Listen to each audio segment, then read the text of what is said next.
একদম লাল লাল ঝাল ঝাল মাটন কষা হলে কিন্তু বাঙালিরা কিছুই লাগে না।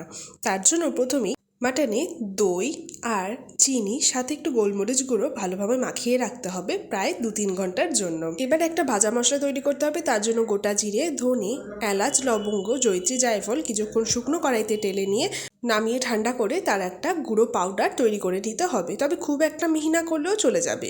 এবারে কড়াইতে বেশ কিছুটা তেল গরম করে দিয়ে দিতে হবে আলুটা।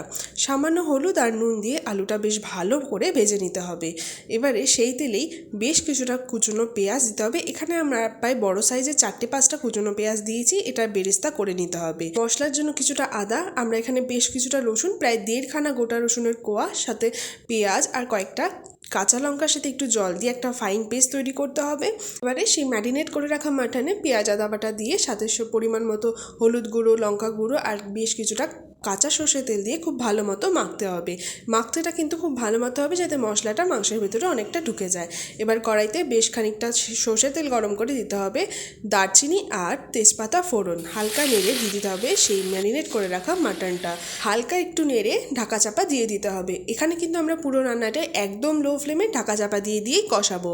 এবারে মাংসটা প্রায় 50%-এর মতো কষে এরকম একটু বাঁধন চলে আসলে দিয়ে দিতে হবে বেশ কিছুটা কাশ্মীরি রেড চিলি পাউডার, সাথে সেই তৈরি করা ভাজা মশলাটা। সবটা খুব ভালো মতো মিশিয়ে খুব ভালো করে কষাতে হবে। দিতে হবে একটা গোটা রসুন, এটা অপশনাল, তোমরা না চাইলে নাও বা দিতে পারো, স্কিপ করে যেতে পারো।